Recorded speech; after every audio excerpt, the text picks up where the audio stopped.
Fala galera, aqui é o Vitor do canal Nerd Profeta. E como eu disse esses dias nas redes sociais, né, vamos voltar aí, dar um foco também nos nossos vídeos, né, e lives Profeta, né, que aqui é o Nerd Profeta, né, o nerd das coisas nerd, gamers, que eu curto pra caramba, né, esse hobby, esse entretenimento, e Profeta também para falar da minha fé. Quem segue aqui o canal, as redes sociais há tempos, sabe muito bem disso, né. E hoje eu quero começar a nossa maratona do estudo do Evangelho de João, né? Vamos estudar ele todo, vamos falar, vamos refletir, né?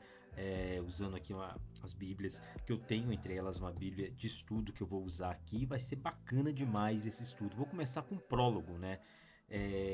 Falando brevemente sobre o que a gente vai estudar aí. E depois a gente vai passando conforme os vídeos for fazendo os vídeos, vai ser um capítulo 1, outro pro capítulo 2, né?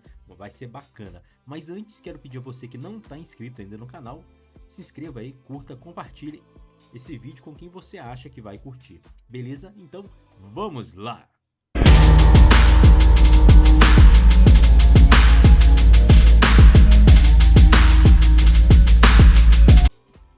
Vamos lá então.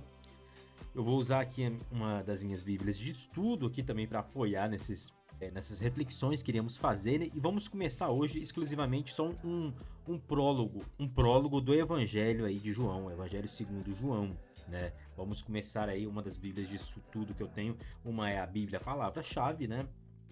A outra é a Bíblia Apologética e uma das também que eu gosto é a Bíblia de estudo aí MacArthur, né? Então, o teólogo MacArthur, John MacArthur. Vamos lá, vamos começar, né? O título do quarto evangelho, né? Segue o padrão dos outros, né? Evangelho segundo, Evangelho segundo Mateus, segundo Marcos, segundo Lucas, e esse aqui é o segundo João, né? O autor e a data, né? O autor e a data. Embora o nome do autor não apareça no Evangelho, a tradição primitiva da igreja, de maneira forte e consistente, o identificou como sendo o apóstolo João, né?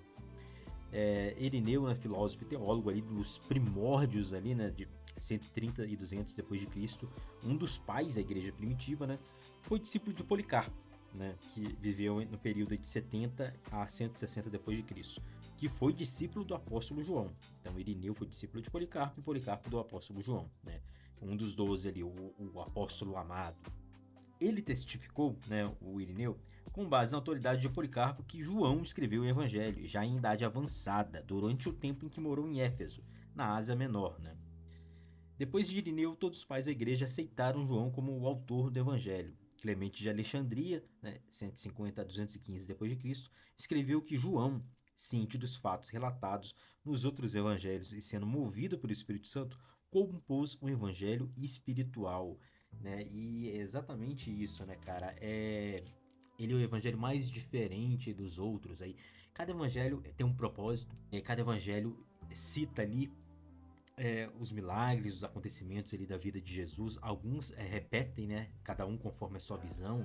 Mateus fala um evento de uma forma, da visão dele, Marcos de outra, só que o Lucas de outra. O João, ele é o mais diferente de todos, né? Ele é o mais diferente de todos e é o mais, assim, falo pra vocês, é o mais de fácil entendimento, cara. Se você nunca leu nada da Bíblia, tem interesse, ou leu algumas coisas aqui e acolá, Salmos 91, Salmos 23, só sabe disso da Bíblia? Começa lendo o Evangelho de João. Cara, ele é um livro perfeito, de fácil entendimento ali, um primeiro contato com a Bíblia. E a linguagem que João usa, cara, é uma linguagem muito amorosa, muito acolhedora, muito intimista, cara. Eu aconselho muito a você ler o Evangelho de João, né? Ele é o mais diferente dos outros, ele cita coisas que você não encontra nos outros ali, né? Que João usa ali para dar base aos argumentos ali dele, citando. É o mais teológico também. Falo para você que é o evangelho mais teológico, né? Ele cita, ele foca em milagres de Jesus que nos outros tem alguns ali que não aparece. Ele é uma linguagem muito intimista, muito reflexiva. Eu gosto muito do Evangelho de João, cara. Bem, vamos lá, né? Para reforçar a tradição primitiva da igreja, há características internas significativas do evangelho, enquanto os evangelhos sinóticos, né, são conhecidos como sinóticos, que é Mateus, Marcos e Lucas, né, identificam o apóstolo João por nome aproximadamente 20 vezes, o seu nome não é diretamente mencionado no Evangelho de João. Em vez disso, o autor prefere identificar-se como o discípulo a quem Jesus amava, o discípulo amado, né? Era o João, ele era irmão de Tiago também, eram os dois filhos de Zebedeu. A omissão deliberada de João, do seu nome pessoal, reflete a sua humildade e celebra o seu relacionamento com o Senhor Jesus. Não havia necessidade de mencionar o seu nome, pois os leitores originais entendiam claramente que ele era o autor do Evangelho. Além disso, mediante um processo de eliminação baseado primariamente na análise de material nos capítulos 20 e 21, esse discípulo, a quem Jesus amava, acaba se revelando como sendo o apóstolo João. Considerando-se que o autor do Evangelho é preciso ao mencionar no livro os nomes de outros personagens, ele não teria omitido o nome de João se o autor fosse outra pessoa que não o apóstolo João. O anonimato do Evangelho reforça em muito argumentos a favor da autoria de João, pois somente alguém de autoridade bastante conhecida e proeminente como o apóstolo poderia ser capaz de escrever um evangelho que difere tão marcamente quanto a forma e substância dos outros evangelhos, e que recebeu aceitação unânime na igreja primitiva. É o que eu falei. Ele tem o foco dele ali, a linguagem dele é diferente dos sinóticos, né? E João aqui escrevendo, ele já estava idoso escrevendo, né? Ele escreveu o Evangelho de João, escreveu 1ª, 2ª e 3ª João, as epístolas do Novo Testamento, né? E aqui ele não precisava se identificar, eu sou o apóstolo, não precisa, né? Tem alguns que se identificam, alguns autores, né? Paulo, em suas cartas, ele se identificava mais para dar a sua autoridade ali, para mostrar para a necessidade da época. Tinha regiões, igrejas ali de certas regiões que estavam recebendo as cartas dele, e ele tinha que colocar autoridade ali por motivos X, Y e Z. Aqui João, ele não precisa se mostrar que eu sou o João, tal, não. Ele escreve, ele omite, assim, dizer quem é ele, muito por conta de humildade. Ele se transformou na idade avançada dele, era um homem totalmente amadurecido ali espiritualmente, né? Enquanto jovem, você vê que ele era bem impulsivo, ele e o irmão dele, né, os filhos de Zebedeu, né? Até querendo um papel de estrelinha, digamos assim, em certas passagens. A gente vai ver ele nas nossas reflexões, mas aqui ele não precisa. Aqui ele já é bem conhecido, já está com idade avançada, todo mundo conhece o apóstolo João, e ele escreve com o objetivo de mostrar ali a teologia de Jesus, basicamente isso, né? João e Tiago, seu irmão mais velho, né, eram conhecidos como filhos de Zebedeu, que eu falei anteriormente aqui no nosso vídeo, né? E Jesus ele deu o nome de filhos do trovão. Os caras não eram agitados, eram impulsivos, né? João foi apóstolo e um dos 3 amigos mais íntimos de Jesus, juntamente com Pedro e Tiago, tendo sido testemunha ocular e participante do ministério de Jesus. Depois da ascensão de Cristo, João tornou-se uma coluna da igreja, ou seja, uma pessoa importante ali, proeminente, né, de Jerusalém. Ministrou juntamente com Pedro até ir para Éfeso. A tradição diz que antes da destruição de Jerusalém, onde escreveu esse evangelho e de onde os romanos o exilaram para Patmos, né? Que aí lá em Patmos ele recebe a visão para escrever o Apocalipse. Além do evangelho que leva o seu nome, João também redigiu 1 a 3 João, né? 1ª, 3ª João, que eu citei aqui, e também o Apocalipse, né? João escreveu o seu evangelho em mais ou menos 80 a 90 depois de Cristo, aproximadamente 50 anos depois de haver testemunhado o ministério terreno de Jesus. Bacana isso, né, cara? O pano de fundo aqui, né? O pano de fundo para esse evangelho que ele escreveu. Estratégico para o pano de fundo de João é o fato que, segundo a tradição, João conhecia os evangelhos sinóticos. Aparentemente, ele escreveu o seu evangelho a fim de fornecer uma contribuição singular ao registro da vida do Senhor, e em parte para suplementar e complementar Mateus, Marcos e Lucas.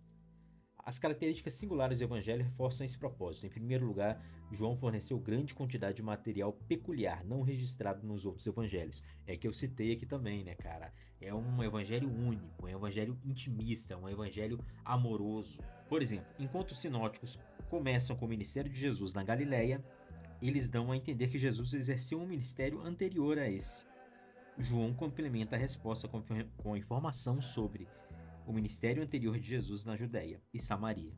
Hoje, o Evangelho de João é o segundo e contém uma afirmação precisa sobre o propósito do autor. Ele declara: Estes foram registrados para que creiais que Jesus é o Cristo, o Filho de Deus, e para que, crendo, tenhais vida em seu nome. Capítulo 20, versículo 31. Os propósitos primários, portanto, são dois: evangelístico e apologético. Reforça o propósito evangelístico o fato de que a palavra crer ocorre aproximadamente 100 vezes no evangelho. Os sinóticos a empregam menos da metade das vezes. João compôs o seu evangelho para fornecer razões para a fé salvadora de seus eleitores e, consequentemente, assegurar-lhes que receberiam o dom divino da vida eterna. O propósito apologético, a apologética é a defesa da fé, está estreitamente ligado ao propósito evangelístico. João escreveu para convencer seus leitores da verdadeira identidade de Jesus, ou seja, Deus homem encarnado, cujas naturezas divina e humana estavam perfeitamente unidas em uma só pessoa, que era o profetizado Cristo, o Messias e Salvador do mundo. Ele organizou aqui o evangelho em 8 sinais, 8 milagres, eu citei aqui também, ou provas que reforçam a verdadeira identidade de Jesus, conduzindo à fé. A primeira metade do Evangelho de João, ele centra-se em torno de 7 sinais, nos 7 primeiros milagres ali, primeiro, assim, que eu falo aqui no Evangelho, Claro que Jesus fez muito outros aí nos sinóticos, E entre eles aqui vamos citar, primeiro, a transformação da água em vinho, Depois, a cura do filho de um oficial do rei. Terceiro, a cura de um paralítico. Quarto, a alimentação de uma multidão. Quinto, Jesus andando sobre o mar. Sexto, a cura de um cego de nascença. Sétimo, a ressurreição de Lázaro. E o oitavo sinal é a pesca milagrosa depois da ressurreição de Cristo. Muito bacana, cara? Os temas históricos e teológicos aqui do Evangelho de João, o Evangelho ele centra-se na pessoa e na obra de Cristo. 3 palavras predominantes: sinais, crer e vida. Em 20, 30, 31, recebem constante ênfase ao longo do Evangelho, para sublinhar o tema da salvação em Cristo, que é primeiramente apresentado no prólogo, e repetido ao longo de todo o Evangelho de várias maneiras. Crer, sinal, vida, é o que você mais vê essas palavras aqui no Evangelho de João. E João também fornece um relato sobre o modo como os homens responderam a Jesus, e a salvação oferecida por ele. Resumidamente, o Evangelho de João foca, primeiro, em Jesus como o Verbo, o Messias e o Filho de Deus. Segundo, que traz o dom da salvação para a humanidade. E terceiro, na aceitação ou rejeição da oferta, que a gente sempre fala aqui, Deus não obriga ninguém a seguir ele. Deus estende a mão. Cabe a você decidir seguir ele ou não. E também aqui no Evangelho de João você vai encontrar muitas afirmações enfáticas. Eu sou, que Jesus fala, cara? Que identifica Jesus como Deus e Messias. Então tem os versículos próprios para isso. De acordo com as nossas reflexões aí, a gente vai ver isso no decorrer dos estudos. É o que eu falei, João ele escreveu de uma forma bem clara e simples, comparado aos sinóticos. Porém, o Evangelho de João, eu digo que ele é o mais espiritual, cara. A verdade que você encontra aqui são profundas. Você lendo, estudando aqui, em oração, você vai descobrir tesouros que dinheiro nenhum paga, meu. O Evangelho de João é sensacional. Diferente dos sinóticos, ele para mim é o mais de fácil acesso. De fácil acesso para caso você não tenha uma fé, caso você até tenha uma fé cristã, mas tá meio distante, tá afastado. Leia o Evangelho de João. Vamos ler junto aqui, nos nossos estudos, nas nossas reflexões. Hoje foi só o prólogo aqui, gente, dando um pano base para o que a gente vai ler, a partir daqui, Então, em breve aqui eu salto o nosso estudo do capítulo 1 e a gente vai indo, capítulo por capítulo. Caso o capítulo for muito longo ali, a gente pode dividir em 2 vídeos também, não tem problema, O importante eu quero trazer essa maratona aqui do Evangelho de João todo. Eu vou deixar aqui no canal, E vai ficar aí para quem quiser ver, vai ser uma bênção para quem quiser ver, Vem aqui só pra ver os vídeos de jogo, as lives. Aí, cara, então vai lá ver o vídeo de jogo e live. Aqui, nessa nossa playlist que eu vou montar aqui, vai ser especificamente sobre João aqui, vai ser uma bênção também. E mesmo que você curte aqui o canal só pra ver as coisas de nerd, dá uma passada aqui também. Vai ser bênção na sua vida, eu tenho certeza disso. Beleza? Então, até a próxima aqui na nossa playlist aqui, do nosso estudos aqui de João. O próximo vídeo vai ser sobre o capítulo 1. Beleza? Então, grande abraço, a gente se vê até a próxima aqui no Nerd Profeta. Tchau, tchau.